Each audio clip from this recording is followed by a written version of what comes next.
Apa jadinya jika kampus tidak memiliki program magang yang ada itu hanya program penelitian? Apakah ada pengaruh magang terhadap pekerjaan kita nanti? Lalu apa yang sebaiknya kita lakukan?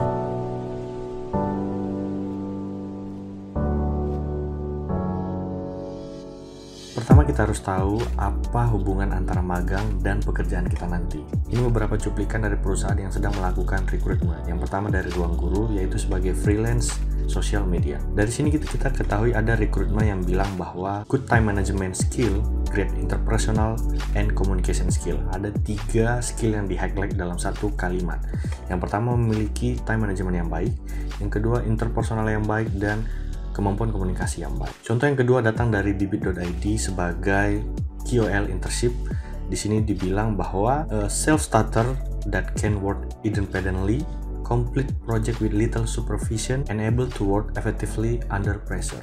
Dalam satu kalimat ada 3 skill yang di-highlight di sini. Yang pertama adalah bisa bekerja secara mandiri, kemudian dapat menyelesaikan project dengan sedikit instruksi, dan yang terakhir bisa bekerja di bawah tekanan. Dari mana seorang HR tahu bahwa kita memiliki skill ini yang melalui CV tadi. CV itu bakalan diisi berdasarkan experience yang terjadi di masa lalumu, yaitu pengalaman seluruh experience, baik itu di magang, organisasi, baik di kuliah ataupun di SMA-mu. Pertama kita harus tahu apa pengertian internship atau magang. Adalah suatu program belajar sekaligus berlatih bekerja untuk seseorang dalam sebuah perusahaan, yang dimana setiap perusahaan itu wajib membimbing dan memberi tugas kepada karyawan atau kandidat yang bekerja di perusahaan itu. Lalu apa sih keuntungan magang yang kita dapatkan? Yang pertama adalah pengalaman kerja. Menurut Indeed, magang adalah salah satu cara yang terbaik bagi fresh graduate dalam berlatih sebelum masuk ke dunia kerja. Yang kedua adalah mengembangkan keterampilan. Selama magang, kamu akan belajar mengenal diri sendiri, mengenal orang lain, mengenal dunia pekerjaan. Dilansir dari Fremont College, dia bilang bahwa ketika magang, kamu akan mendapatkan feedback dari rekan kerjamu yang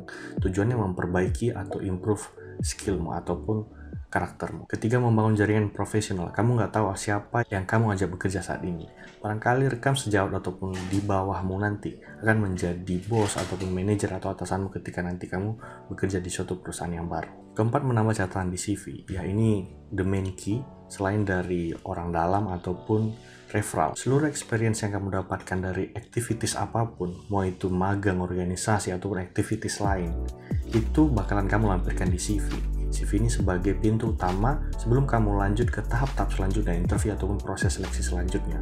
Recruiter bakalan klik ke kamu ketika ngelihat CV-mu bagus. CV-mu bagus itu dihiasi dengan konten-konten yang menarik. Konten yang menarik seperti apa? Pengalaman ataupun kompetensi yang kamu dapatkan, skill yang kamu dapatkan, pengalaman kerja yang kamu dapatkan, kamu sepenuhnya lampirkan ke situ.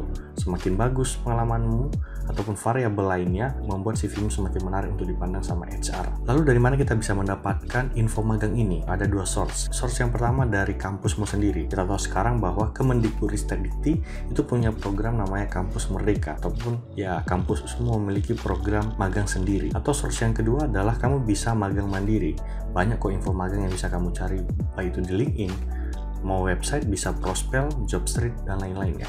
Kalau sosial media itu paling gampang, kamu tinggal buka aja Instagram, ketik magang update, anakmagang.id, @tempatmagang_. Di sana banyak info magang yang terupdate. Ya, jawabanmu tadi sudah terjawab di video ini ya. Jawabannya adalah cari magang mandiri. Lalu apa yang perlu disiapkan ketika kita ingin mendaftar magang? Bagaimana cara memilih magang yang cocok untuk kita? Kalau kamu butuh jawaban ini, kamu bisa komen, nanti aku bisa bikin videonya. Thank you.